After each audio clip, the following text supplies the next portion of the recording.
నమస్తే జీవనరేఖ కార్యక్రమానికి స్వాగతం. ఆర్జేఆర్ హాస్పిటల్లో మోకాల నొప్పులకు, మధుమేహం, అలాగే థైరాయిడ్, పైల్స్, సోరియాసిస్ వంటి వ్యాధులకు హెర్బల్ చికిత్సలో ఎలాంటి పరిష్కారాలు ఉన్నాయని తెలియజేయడానికి ప్రస్తుతం మన ముందున్నారు ఆర్జేఆర్ హాస్పిటల్ నుంచి డాక్టర్ భవానీ దుర్గ గారు. వారిని అడిగి మరిన్ని సందేహాలు నివృత్తి చేసుకుందాం. అలాగే మీ సందేహాలను కూడా స్క్రీన్ మీద కనిపిస్తున్న నెంబర్కి కాల్ చేసి నివృత్తి చేసుకోవచ్చు. నమస్తే భవానీ దుర్గ గారు. నమస్తే అండి. సో డాక్టర్ గారు, ముందుగా సోరియాసిస్ వ్యాధికి సంబంధించి వాళ్ళకి ఎటువంటి లక్షణాలు ఉంటాయి, అసలు అది ఎందుకు వస్తుంది ఆ వ్యాధి, అలాగే ఆర్జేఆర్ హాస్పిటల్లో చికిత్సా విధానం ఏ విధంగా ఉంటుందని తెలియజేయగలరు? తప్పకుండా.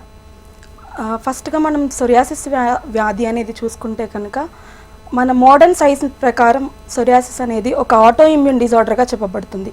ఆటో ఇమ్యూన్ డిజార్డర్ అంటే మనం చూసుకుంటే కనుక మన బాడీలో WBC సెల్స్ అనేవి బ్లడ్లో కనుక ప్రొటెక్షన్లా మనకి చేస్తూ ఉంటాయి.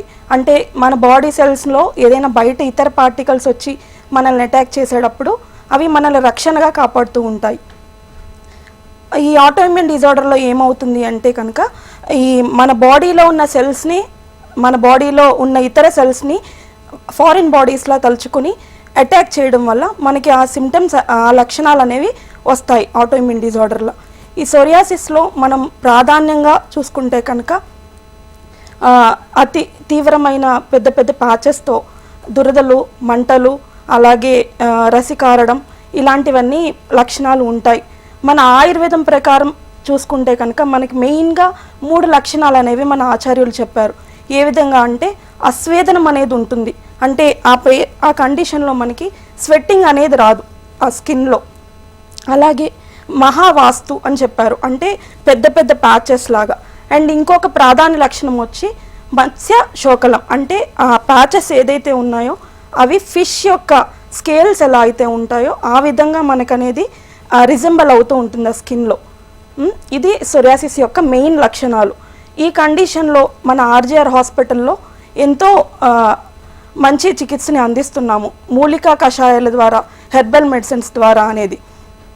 యాక్చువల్గా ఏ కండిషన్కైనా కూడా మనము 2 చికిత్సలు అనేవి మన ఆచార్యులు చెప్పబడ్డారు. అది ఏ విధంగా అంటే ఒకటి శమన చికిత్స, ఇంకొకటి శోధన చికిత్స అనేది. మన ఆర్జేఆర్ హాస్పిటల్లో 2 చికిత్సలకి మనకి లభిస్తున్నాయి. శమన చికిత్స చూసుకుంటే మనం పేషెంట్ మన దగ్గరికి వచ్చిన తర్వాత వాళ్ళ నాడి అనేది చెక్ చేసి వాళ్ళ నాడిలో వాతం ఎక్కువగా ఉందా, పిత్తం ఎక్కువగా ఉందా, కఫం ఎక్కువగా ఉందా అని మనం చూసుకొని వాళ్ళ యొక్క ఏ నాడి అయితే విషేట్ అయ్యి ఉందో ఆ నాడి ప్రకారం మనం శమన చికిత్స అంటే ఇంటర్నల్ ట్రీట్మెంట్ అనేది ఇస్తాము వాళ్ళ యొక్క కండిషన్ బేస్ చేసుకుని. అదే శోధన చికిత్స చూసుకుంటే మన హాస్పిటల్లో మన శోధన చికిత్సకు సంబంధించి ఎక్స్టర్నల్ లేపనాస్, థెరపీస్ లాంటివి కూడా మన హాస్పిటల్లో అవైలబుల్గా ఉన్నాయి. ఈ సోరియాసిస్కి సంబంధించినంత వరకు మన శోధన చికిత్సలు అనేవి చూసుకుంటే లేపనం, అలాగే కషాయధార అండ్ కోలోన్ హైడ్రోథెరపీ అనే అరుదైన చికిత్స కూడా మన హాస్పిటల్లో మనకి అందుబాటులో అనేది ఉంది. ఓకే. సో అంటే ఈ సోరియాసిస్ వ్యాధి అనేది అంటే అంటువ్యాధి కింద ఉంటుందా, అంటే ఒకరి ద్వారా ఒకరికి వచ్చే అవకాశం ఏమైనా ఉంటుందంటారా? మంచి ప్రశ్న అండి. ఎందుకంటే చాలా వరకు మా దగ్గరికి వచ్చే పేషెంట్స్ అనేవాళ్ళు అడిగే ప్రశ్న అనేది. ఎందుకంటే ఇంట్లో ఉన్న మిగతా వాళ్ళు కూడా వాళ్ళని దగ్గరికి చేర్చుకోలేనంత పరిస్థితిలో మానసిక ఒత్తిడితో కలిగి ఉంటారు ఈ సోరియాసిస్ పేషెంట్స్ అనేవాళ్ళు. యాక్చువల్గా సోరియాసిస్ అనేది ఒక ఆటోఇమ్యూన్ డిజార్డర్ అని మనం చెప్పుకున్నాం. ఇది మన శరీరంలో మనకి జరిగే మార్పు వల్ల వస్తుంది మాత్రమే కానీ ఇంకొకరికి అంటువ్యాధిగా వచ్చేది మాత్రం కాదు. కమ్యూనికేటివ్ డిసీజ్ అయితే కాదు, మన శరీరంలో జరిగిన మార్పు మన వరకు మాత్రమే ఉంటుంది. అండ్ ఈ కండిషన్లో ఏంటంటే మనం ఎటువంటి మానసిక ఒత్తిడి అనేది లోన్ అవ్వకూడదు. ప్రాధాన్యంగా చూసుకుంటే కనుక ఈ సోరియాసిస్లో మనకి మానసిక ఒత్తిడి అనేది కంపేర్ చేసుకుంటూ మనం ఎప్పుడు లైఫ్ స్టైల్ అనేది పీస్గా మెయింటైన్ చేసుకోవాలి. లేదు అంటే కనుక ఖచ్చితంగా మనకి సోరియాసిస్ అనేది పెరుగుతూ ఉంటుంది. ఏ విధంగా అంటే మనకి ఈ స్ట్రెస్ ఉన్నప్పుడు ఖచ్చితంగా మన బాడీలో పిత్తం అనేది అధికమవుతుంది.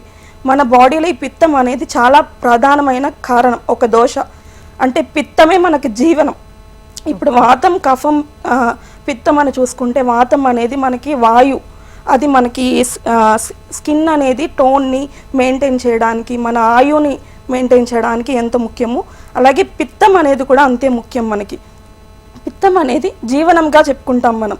సో మనకి స్ట్రెస్ ఎక్కువ అయినప్పుడు మనకి పిత్తం అనేది ఎగ్రవేట్ అవుతుంది. అది ఎగ్రవేట్ అవ్వడం వల్ల మనకి ప్యాచెస్ పెరిగిపోవడం, దురదలు పెరిగిపోవడం, అలాగే రసులు కారిపోవడం ఇవన్నీ ఉంటాయి.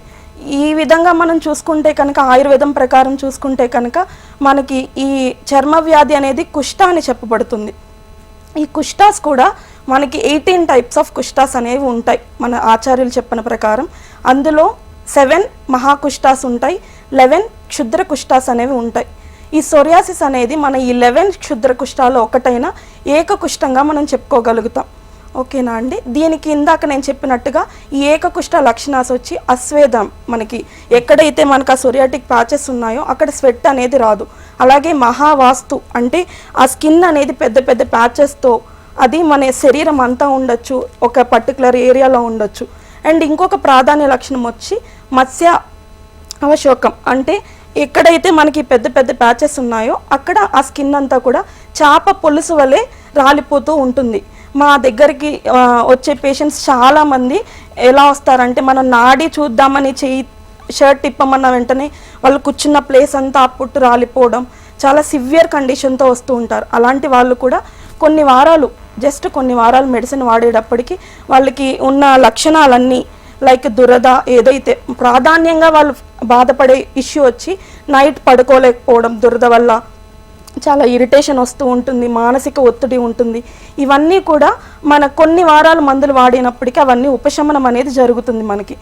అలాగే నెక్స్ట్ మనం కొన్ని రోజులు ఈ వాడిన తర్వాత శోధన థెరపీ అనేది, కోలాన్ హైడ్రోథెరపీ అనేది కూడా చేయించుకోవడం వల్ల లోపల బాడీలో ఉన్న టాక్సిన్స్ అన్నీ కూడా మనం బయటకు పంపించి మనం శోధనం వల్ల నిర్మూలించేయవచ్చు.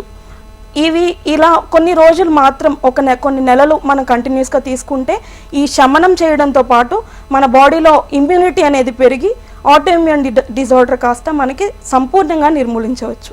ఓకే. సో అంటే అసలు ఈ వ్యాధి ఎందుకు వస్తుంది అంటారు? అలాగే ఇప్పుడు ఈ ట్రీట్మెంట్స్ అన్నీ అయిన తర్వాత మళ్ళీ వ్యాధి వచ్చే అవకాశం ఉందా, లేకపోతే పూర్తిగా క్యూర్ అయిపోతుంది అంటారా? ఓకే అండి.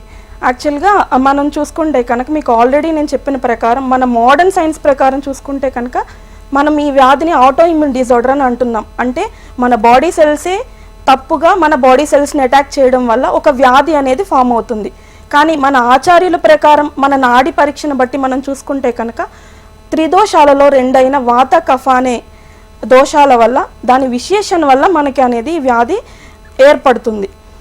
ఓకేనా అండి. అలాగే మీరు అడిగిన రెండో క్వశ్చన్ ఏంటంటే మనకి సంపూర్ణంగా నియంత్రించవచ్చా అని అడుగుతున్నారు. యాక్చువల్గా ఈ సోరియాసిస్ అనేది చాలా వరకు మనం ఏ సిస్టంలో మెడిసిన్ తీసుకున్నా కూడా సంపూర్ణంగా మన నిర్మూలన అనేది ఉండదు. కానీ మన ఆర్జేఆర్ హెర్బల్ హాస్పిటల్ యొక్క గొప్పతనం ఏంటంటే మనం ఇచ్చే మెడిసిన్స్ అన్నీ కూడా మూలిక కషాయాల ద్వారా ఇస్తున్నాము.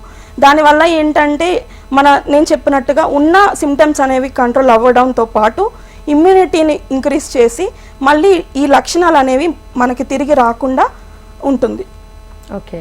సో అండ్ అలాగే నెక్స్ట్ షుగర్ వ్యాధి గురించి మాట్లాడుకుందామండి. ఇప్పుడున్న ప్రధానంగా లైఫ్ స్టైల్లో కానీ లేకపోతే ఇప్పుడున్న అధికంగా 80 to 90% అందరికీ షుగర్ ఎక్కువగా వస్తుంది. సో అంటే చిన్న వయసుతో సంబంధం లేదు, చిన్నపిల్లలకు కూడా ఎక్కువ వస్తుంది. మరి జీవితాంతం వాళ్ళు మెడిసిన్ యూజ్ చేయాల్సి ఉంటుంది. మరి ఆర్జేఆర్ హాస్పిటల్లో ఈ షుగర్కి సంబంధించి ఎటువంటి ట్రీట్మెంట్స్ ఉన్నాయి? వాళ్ళు లైఫ్ లాంగ్ మెడిసిన్ వాడాల్సి ఉంటుందా ట్రీట్మెంట్ తీసుకున్న తర్వాత కూడా? ఓకే, మంచి ప్రశ్నేనండి. యాక్చువల్గా ఈ షుగర్ అనేది మీరు అన్నట్టుగా ఎంత తీవ్ర స్థాయిలో చేరిందంటే డయాబెటిక్ పేషెంట్ లేని ఇల్లు లేదు అన్న స్థాయిలో ఇప్పుడు మనం ఈ షుగర్ అనేది మనం చూస్తూ ఉంటున్నాము. అంటే ఈ షుగర్ అనేది మెయిన్ ఎందువల్ల వస్తుందంటే మనకి మన బాడీలో ఇప్పుడు బేసిక్ లెవెల్ నుంచి చూసుకుంటే మన ఆహారం అనేది తీసుకుంటాం. ఆ తీసుకున్న ఆహారం మన డైజెషన్ ప్రాపర్గా జరిగి అన్ని సెల్స్కి ఈక్వల్గా డిస్ట్రిబ్యూట్ అయ్యి షుగర్స్లా, గ్లూకోజ్లా ఒక్కొక్క సెల్కి, కండరాలకి అన్నిటికి స్ప్రెడ్ చేస్తాయి. అయితే ఈ షుగర్ అనే క్రమంలో మనకి ఏమవుతుంది అంటే మనకి ప్యాంక్రియాస్ అనే ఆర్గన్ ఇన్సులిన్ అనే హార్మోన్ని రిలీజ్ చేస్తూ ఉంటుంది. ఆ ఇన్సులిన్ అనే హార్మోన్ రిలీజ్ చేయడం ఈ తక్కువ అయినా ఎక్కువగా అయినా కూడా మనకి అనేది ఈ షుగర్ అనేది మనకి ఏర్పడుతుంది. మన ఆర్జేఆర్ హాస్పిటల్లో మన దగ్గరికి చాలామంది పేషెంట్స్ ఎలా అంటే 400, 500 లెవెల్స్ ఉన్న షుగర్ పేషెంట్స్ కూడా మన దగ్గరికి వస్తూ ఉంటారు. అలాంటి పేషెంట్స్కి కూడా మనం కొన్ని వారాలు మెడిసిన్స్ వాడిన తర్వాతే వాళ్ళ షుగర్ లెవెల్స్ అనేవి నార్మల్కి వస్తాయి. అలా అని చెప్పేసి వెంటనే మనం మెడిసిన్ స్టాప్ చేయకుండా డాక్టర్స్ యొక్క సలహా మేరకు కొన్ని నెలల పాటు సరైన జీవన శైలి, అంటే మనం ప్రాధాన్యంగా చూసుకుంటే ఈ డయాబెటీస్ అనేది సెడెంటరీ లైఫ్ స్టైల్ చేసే వాళ్ళకి ఎక్కువ మందికి మనం చూస్తూ ఉంటాం. అందుకోసమని ఖచ్చితంగా మనం ఒక జీవన శైలి అనేది పాటించుకుంటూ, ఒక ఆహార శైలి అనేది పాటించుకుంటూ మనం మందులు కనుక వాడుతూ ఉంటే కనుక మనకి ఈ వ్యాధి అనేది ఖచ్చితంగా నిర్మూలించవచ్చు. ఓకే. సో అంటే లైక్ ఆర్జీఆర్ హాస్పిటల్లో షుగర్కి పర్మనెంట్ ట్రీట్మెంట్స్ ఉంటాయంటారా? ఖచ్చితంగా ఉంటాయండి. యాక్చువల్గా నేను చెప్తున్నాను కదా, మన పర్మనెంట్ ట్రీట్మెంట్ అనేది మనం కషాయాల ద్వారా, మన మూలిక కషాయాల ద్వారా మనం వాడి షుగర్ లెవెల్స్ని ఫస్ట్ మనం అనేది కంట్రోల్లోకి తీసుకొస్తాం కొన్ని వారాల్లోనే. ఆ తర్వాత మనం ఈ నిదానంగా వాళ్ళు ఏదైతే మోడర్న్ మెడిసిన్ వేసుకుంటున్నారో దాన్ని మనం కట్ చేసుకుంటూ వస్తాం, డోస్ అనేది రెడ్యూస్ చేసుకుంటూ వస్తాము. ఆ తర్వాత కొన్ని నెలలు వాళ్ళకి మెడిసిన్ ఇచ్చిన తర్వాత ఎవ్రీ మంత్ అనేది మనం టెస్ట్ చేయిస్తూ ఉంటాం. వాళ్ళు షుగర్ లెవెల్స్ ఎలా ఉన్నాయి, స్టెబిలైజ్గా ఉన్నాయో లేదా చూస్తూ, ఒకవేళ షుగర్ లెవెల్స్ కనుక మనకి స్టెబిలైజ్గా వెళ్తూ ఉంటే కనుక మనం ఈ మోడర్న్ మెడిసిన్ పూర్తిగా కట్ చేసేసి మనం మన హెర్బల్ కషాయాల ద్వారానే షుగర్ని మనం కంట్రోల్లో పెట్టవచ్చు. అంటే నేను చెప్పిన ప్రకారం ఈ కషాయాలు కంటిన్యూస్గా వాడుకుంటూ మనం ప్రాపర్ డాక్టర్ గారు మీకు చెప్పిన విధంగా ప్రాధాన్యంగా జీవన శైలి కావచ్చు, వ్యాయామం కావచ్చు, ఆహారంలో కూడా తగు జాగ్రత్తలు తీసుకుంటూ మీ లైఫ్ స్టైల్ అనేది మెయింటైన్ చేసుకుంటూ ఉంటే ఖచ్చితంగా మనం ఈ వ్యాధిని అనేది నిర్మూలించవచ్చు. సో మీకు కూడా ఎటువంటి డౌట్స్ ఉన్నా డాక్టర్ గారు ఉన్నారు, కాల్ చేసి మీ డౌట్స్ అన్ని కూడా క్లియర్ చేసుకోవచ్చు. సో అలాగే డాక్టర్ గారు, మరి మోకాళ్ళ నొప్పికి సంబంధించి చూసుకున్నట్లయితే అరుగుదల కానీ మోకాళ్ళ నొప్పులు కానీ జనరల్గా వస్తుంటాయి పెద్దగా వయసు పైబడిన వారికి. సో అయితే వాళ్ళకి సర్జరీ ఒకటే మార్గమా, లేకపోతే ఆర్జీఆర్ హాస్పిటల్ ఏదైనా ట్రీట్మెంట్స్ ఉన్నాయా? యాక్చువల్లీ మనం మోకాళ్ళ నొప్పులు అనేవి చూసుకుంటే కనుక చాలా రకాలైన నొప్పులు అనేవి మనకి ఉంటాయండి. ఒకటి మనం మోకాళ్ళ నొప్పులు అనేవి మన ఆస్టియో ఆర్థరైటిస్లో చూస్తూ ఉంటాము, రుమటైడ్ ఆర్థరైటిస్లో చూస్తూ ఉంటాము, గౌటీ ఆర్థరైటిస్లో చూస్తూ ఉంటాము. అంటే చాలామందికి తెలియనిది ఏంటంటే మోకాళ్ళ నొప్పి అంటే జస్ట్ మనం ఆస్టియో ఆర్థరైటిస్ వల్లే, అరుగుదల వల్లే వస్తుంది అని మనం అనుకుంటూ ఉంటాం. కాకపోతే మనం ఈ ఆస్టియో ఆర్థరైటిస్ అనేది ఫస్ట్ మనం చూసుకుంటే కనుక ఈ ఆస్టియో ఆర్థరైటిస్ అనేది 40 నుంచి 45 ఏళ్ళు పైబడిన వారిలో మాత్రం మనం చూస్తూ ఉంటాం. అది ఎందువలన అంటే మనకి వయసు పైబడే కొలది మన శరీరంలో ఉన్న ధాతువులన్నీ క్షీణిస్తూ ఉంటాయి. అంటే మన శరీరం అనేది 7 ధాతువులతో మేడప్ అయి ఉంటుంది. మన ఆచార్యుల ప్రకారం చూసుకుంటే రస, రక్త, మాంసం, మేధ, అస్థి, మజ్జ, శుక్ర అని 7 ధాతువులతో మనకి ఏర్పడి ఉంటాయి. అందులో మనం చూసుకుంటే ఈ అస్థి అనేది మనకి 6th ఎలిమెంట్గా వస్తుంది. ఈ మనం వయసు పెరిగే కొలది మన ఆహారం సరిగ్గా తీసుకోకపోవడం వల్ల, మన ఒత్తిడి వల్ల, మన ప్రొఫెషనల్ వల్ల కూడా మనకి ఏమవుతుంది అంటే ఈ మోకాళ్ళలోకి చేరవలసిన శక్తి సవ్యంగా చేరకపోవడం వల్ల మనకి ఈ మోకాళ్ళ అరుగుదల అనేది, కీళ్ళ అరుగుదల, జాయింట్స్ అరుగుదల అనేది వచ్చి మనకి నొప్పులు అనేవి వస్తూ ఉంటాయి. ఇది ఏ విధంగా అంటే మనం ఇందాక సోరియాసిస్లో చెప్పుకున్నట్టు మన ఆహారం తీసుకున్నప్పుడు మన డైజెషన్ అంతా ప్రాపర్గా జరిగి ఈ సెల్స్ అన్నిటిలోకి ఎలా అయితే మన ఈ ఎనర్జీ వెళ్తుందో, మనకి ఒకవేళ అజీర్ణం, చాలామందికి తెలియని విషయం ఏంటంటే మనకి మలబద్ధకం కూడా ఉన్నా కూడా మనకి మోకాళ్ళ నొప్పులు అనేవి ఇంకా ఎక్కువగా ఉంటూ ఉంటాయి. దాని ప్రకారం మనం ఫస్ట్ చూసుకోవాల్సిన విషయం మన జీర్ణ ప్రక్రియ అనేది కరెక్ట్గా ఉందా లేదా అని చూసుకోవాలి. ఎందువలన అంటే మన జీర్ణ ప్రక్రియ కనుక సరిగ్గా లేని ఎడల మనకి అన్డైజెస్టెడ్ మెటీరియల్ అంతా కూడా ఏదైతే మన బాడీలో మిగిలి ఉందో అది అక్కడక్కడ జాయింట్స్లో, అది ఎక్కడైతే వీక్ పాయింట్స్ అనేవి ఉన్నాయో ఆ వీక్ పాయింట్స్కి వెళ్ళి అక్కడ డిపాజిట్ అయిపోతూ ఉంటాయి. ఇద్దరు అది మన మోకాళ్ళ నొప్పులు అవ్వచ్చు, లేదంటే మన భుజాల నొప్పులు చెప్పచ్చు, లేదా కాళ్ళల్లో యాంకిల్ జాయింట్స్ చెప్పచ్చు. అలా డిపాజిట్ అయిపోవడం వల్ల అక్కడ టాక్సిన్స్ అనేవి పేరుకోవడం వల్ల మనకి మోకాళ్ళ నొప్పులు అనేవి వస్తూ ఉంటాయి.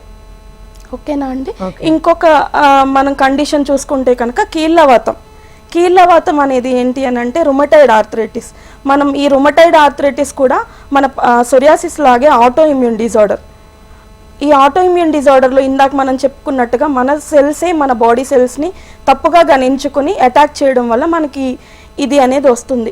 ఈ కండిషన్లో పేషెంట్స్ మా హాస్పిటల్స్కి ఎలా వస్తారు అంటే మొత్తం నడవలేకుండా వీల్ చైర్లో తీసుకుని ఇద్దరు ఎత్తుకొని తీసుకుని వచ్చి మన దగ్గర కూర్చోబెట్టి లేవలేని స్థితిలో కూడా పేషెంట్స్ మన ఆర్జీఆర్ హాస్పిటల్కి అనేది రావడం జరుగుతుంది.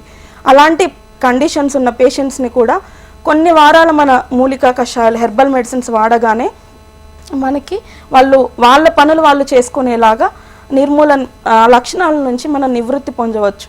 ఇది ఓన్లీ మనకి ఇందాక చెప్పుకున్నట్టు చికిత్స అనేది 2 విధానాలుగా ఉంటుంది. శమన చికిత్స ఉంటుంది, శోధన చికిత్స అనేది ఉంటుంది.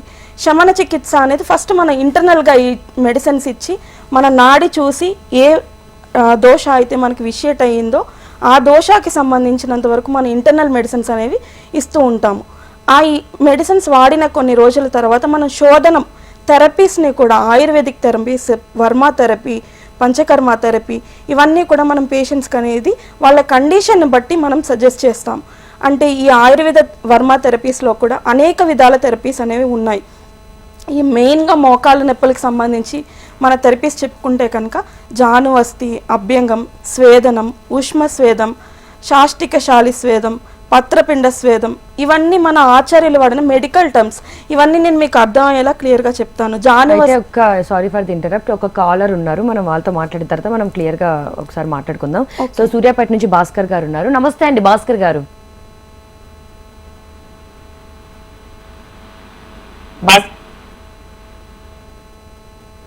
సో లైన్ కట్ అయినట్టుంది. హలో ఖాదర్ గారు. నమస్తే అండి, కొంచెం గట్టిగా మాట్లాడండి. డాక్టర్ గారు ఉన్నారు, మీ సమస్య ఏంటో చెప్పండి. Sugar problem madam. నమస్తే అండి, చెప్పండి సార్. మీరు చెప్పండి మేడం. ఖాదర్ గారు, మీరు టీవీ చూస్తూ మాట్లాడద్దు. టీవీ చూస్తూ మాట్లాడితే లైన్ కట్ అయిపోతుంది. కొంచెం పక్కకు వచ్చి మీరు మీ సమస్య ఏంటో చెప్పండి. మీకు షుగర్ ప్రాబ్లం ఉందన్నారు, సో మెడిసిన్స్ వాడుతున్నారా ఏంటి, క్లియర్ గా చెప్పండి. అవును మేడం, మెడిసిన్ వాడుతున్నాం కానీ షుగర్ తగ్గట్లేదు మేడం. ఓకేనండి, మీకు షుగర్ లెవెల్స్ అనేవి బాడీలో ఎంత ఉన్నాయి అని ఎప్పుడైనా పరీక్షించుకుంటూ ఉన్నారా అండి? టెస్ట్ చేయించాం మేడం మొన్న కూడా. కొంచెం గట్టిగా మాట్లాడగలరా అండి? 230 వస్తుంది. తిన్న తర్వాతనా అండి, తిన్నాక ముందునా? తిన్నాక మేడం. ఓకే, ఎన్ని రోజుల నుంచి ఉందండి మీకు ఈ షుగర్ అనేది? మా మమ్మీకి మేడం అది 2 years. 2 years నుంచి ఉందండి. అవును మేడం. మీ మదర్ యొక్క వయసు చెప్పగలరా అండి? 45 ఉంటాయి మేడం. ఓకే అండి, మదర్ మెడిసిన్స్ ద్వారానే తీసుకుంటున్నారా లేకపోతే ఇన్సులిన్ కూడా తీసుకుంటున్నారా అండి? లేదు మేడం, మెడిసిన్ ఓన్లీ. ఓకే అండి, ఇప్పుడు ఇందాక మనం మాట్లాడుకున్నట్టుగా మీ మధుమేహం అనేది కంట్రోల్లోకి రావట్లేదు అని అంటే ఫస్ట్ మనం చూసుకోవాల్సింది ప్రాపర్గా మన జీవన శైలి అనేది కరెక్ట్గా ఉందో లేదో ఒకసారి గమనించండి. ఎందువలన అంటే మీరు మెడిసిన్ ఆల్రెడీ తీసుకుంటున్నారు, అది కంట్రోల్ అవ్వట్లేదు అని అంటే కనుక మనకి ఈ లైఫ్ స్టైల్ అనేది చాలా ఇంపార్టెంట్ రోల్ అనేది ప్లే చేస్తూ ఉంటుందండి. అదేవిధంగా మీరు ఒకసారి కనుక మీ దగ్గర ఉన్న రిపోర్ట్స్ అన్నీ తీసుకుని మీకు దగ్గరలో ఉన్న మా ఆర్జేఆర్ హాస్పిటల్కి వచ్చిన అయితే కనుక మీ రిపోర్ట్స్ అన్నీ చెక్ చేసి మా డాక్టర్లు ఆమె నాడి అన్నీ పరిశోధించి ఏ కండిషన్లో అయితే ఉన్నారో, ఏ లెవెల్లో ఉందో ఇంకా క్లుప్తంగా మనం టెస్ట్లు అన్నీ చేసి కూడా మనం మూలిక కషాయాల ద్వారా అది కంట్రోల్లోకి ఖచ్చితంగా తీసుకురావచ్చండి. అలాగే ప్రాపర్గా పథ్యం అనేది కూడా మనం షుగర్కి సంబంధించినంత వరకు మెయింటైన్ చేసుకుంటూ ఉండాలండి.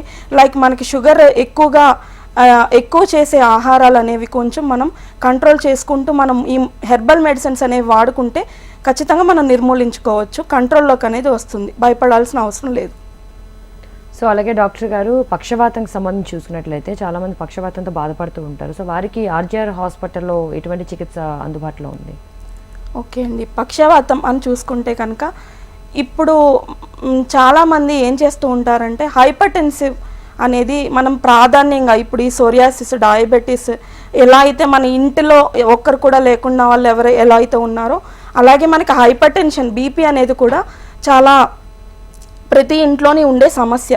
కానీ మన పేషెంట్స్ యొక్క నిర్లక్ష్యత వల్ల ఏం చేస్తూ ఉంటారంటే వాళ్ళు సరైన సమయానికి మందులు వేసుకోకపోవడం, లేదు అని అంటే కనుక ఒకరోజు విడిచి ఒకరోజు వేసుకోవడం, లేదంటే వాళ్ళకి నచ్చినప్పుడు వేసుకోవడం వల్ల ఏమవుతుందంటే మన బాడీలో ఈ హైపర్ టెన్షన్ అనేది ఒక్కసారిగా పెరిగిపోయి ఆ రక్త ప్రసరణ ఏదైతే జరుగుతుందో అది ఒక్కసారిగా షూటప్ అయిపోయి బ్రెయిన్లో ఉన్న సెల్స్ని అనేది డ్యామేజ్ చేస్తుంది. ఆ బ్రెయిన్లో సెల్స్ డ్యామేజ్ అయినప్పుడు ఏమవుతుందంటే ఆ బ్లడ్ సప్లై అనేది మన బాడీలోకి ప్రాపర్గా అనేది జరగకుండా ఉంటుంది. దానివల్ల అక్కడ మన బ్రెయిన్లో సెల్స్ డ్యామేజ్ అవ్వడం వల్ల అక్కడ ఒక క్లాట్ ఫామ్ అవ్వడం, అది ఒక హెమరేజ్ లాగా మారడం, దానివల్ల ఏమవుతుందంటే మనకి ప్రాపర్గా జరగాల్సిన ప్రసరణ జరగకపోవడం వల్ల వాళ్ళకి చాలామందికి మనం చూసుకుంటే ప్రాధాన్యంగా ఐ మీన్ మనకి పక్షవాతం రాకముందే ఒక 3 వార్నింగ్ సైన్స్ అనేది మన బాడీ మనకు తెలుపుతుంది. ఏ విధంగా అంటే మనం డైలీ టు డైలీ యాక్టివిటీస్ చేయలేకపోవడం, మీన్స్ ఈజీగా నడవలేకపోవడం, వాళ్ళు అట్లీస్ట్ వాళ్ళు వాష్రూమ్కి కూడా వెళ్ళలేనంత వీక్నెస్ రావడం, అలాగే వాళ్ళు వాళ్ళ చేతితో ఒక గ్లాస్ను కూడా పట్టుకోలేకపోవడం, అంటే వీక్నెస్ అనేది వస్తూ ఉంటుంది. అండ్ ఇంకొక ప్రాధాన్య లక్షణం చూసుకుంటే కనుక మనకి నోరు అనేది ఒక సైడ్కి వంకరగా వెళ్ళడం, మాట మందంగా రావడం, ఇవన్నీ కూడా మనం ప్రాధాన్య లక్షణాలుగా మనం ముందస్తు జాగ్రత్తగా మనకి ఈ లక్షణాలు అనేవి మన బాడీలో మనకి తెలుస్తూ ఉంటాయి. సో మనం వెంటనే ఇలాంటివి తెలిసినప్పుడు మనం నిర్లక్ష్యం అనేది చేసుకోకుండా దగ్గరలో ఉన్న హాస్పిటల్కి వెళ్ళి చూపించుకొని మనం కరెక్ట్ అయిన ఇది తీసుకుంటే దాన్ని అట్లీస్ట్ కొంతమేరకు మనం నిర్మూలించుకోవచ్చు, ప్రాణాంతకంగా మారకుండా మనం కాపాడుకోవచ్చు. అదేవిధంగా దీనికి మెయిన్ పరిష్కారం మనం తీసుకునే మందులు ఏవైతే ఉన్నాయో అవి ప్రాపర్గా తీసుకోవాలి. అలాగే డైట్ కొంచెం మంచిగా తీసుకోవాలి. ఉప్పుకు సంబంధించినవి, సాల్ట్ ఇంటేక్ ఎక్కువగా తీసుకోకూడదు. ఎక్కువ స్పైసీ ఫుడ్స్ కానీ, ఎక్కువగా ఈ రూక్ష డ్రై ఫుడ్స్ కానీ ఇలాంటివి ఏవి తీసుకోకుండా మనం జాగ్రత్త తీసుకోవచ్చు. ఈ కండిషన్లో మా ఆర్జేఆర్ హాస్పిటల్కి చాలామంది పేషెంట్స్ ఇందాక ఆర్ఏ కేసులో చెప్పిన విధంగానే వీల్ చైర్లో తీసుకురావడం, బెడ్ రిడన్ కేసెస్ కూడా చాలా వరకు వస్తూ ఉంటాయి. ఈ కండిషన్లో కూడా మన ఆర్జేఆర్ హాస్పిటల్లో అటు శమన చికిత్స, ఇటు శోధన చికిత్స రెండూ కూడా అవైలబిలిటీలో ఉన్నాయండి. శమన చికిత్స అంటే మన పేషెంట్ని తీసుకొచ్చిన తర్వాత వాళ్ళ నాడి చూసి, వాళ్ళ కండిషన్ చూసి, ఏ విధంగా అయితే ఇప్పుడు ఆ పరిస్థితి ఉంది అని చూసి వాళ్ళకి ఇంటర్నల్ మెడిసిన్స్ ద్వారా ఫస్ట్ వాళ్ళు అట్లీస్ట్ లేచి వాళ్ళ పనులు చేసుకునేలాగా మనం చేస్తూ ఉంటాం. అదే శోధనలోకి వస్తే కనుక మనం వాళ్ళకి therapies, ayurvedic therapies, Varma therapies అనేది మనం వాళ్ళకి చెప్తూ ఉంటాము. వాళ్ళ కండిషన్ బట్టి ఏవేమైతే ఇందాక చెప్పిన ప్రకారంగా అభ్యంగం, స్వేదనం, ఉష్మ స్వేదం, లేపనం ఇవన్నీ కూడా ఇవ్వడం వల్ల ఏమవుతుంది అంటే ఆ లోకల్గా ఉన్నాయి వాళ్ళకి సప్లై ఏదైతే తగ్గి వాళ్ళకి వీక్నెస్ ఇవన్నీ వస్తున్నాయో అదంతా కూడా తగ్గి వాళ్ళకి నార్మల్గా నరిష్మెంట్ అనేది పొందుతారు. ఆయా పార్ట్స్కి నరిష్మెంట్ పొంది వాళ్ళు కొంచెం లేచి వాళ్ళంతటా వాళ్ళు పనులు చేసుకోగలుగుతారు. అది కూడా మనం నిర్మూలించవచ్చు. ఓకే, సో ఇంకొక కాలర్ ఉన్నారు కల్వకుర్తి నుంచి, శ్యామ్ గారు. ఒకసారి వారితో మాట్లాడదాం. నమస్తే అండి శ్యామ్ గారు. మీ డాక్టర్ ఉన్నారు, ప్రాబ్లం ఏంటో చెప్పండి. నమస్తే అండి. నమస్కారం మేడం. చెప్పండి సార్, మీ సమస్య ఏంటి? నాకు తెల్లటి మచ్చలు వస్తున్నాయి మేడం, కాలు పక్కకి. సొరియాటిక్ మచ్చలా అండి? బాగా వైకింది మేడం, కనపడనంత సైడ్ వచ్చి కొంచెం పెద్దగా ఏం వచ్చింది మేడం.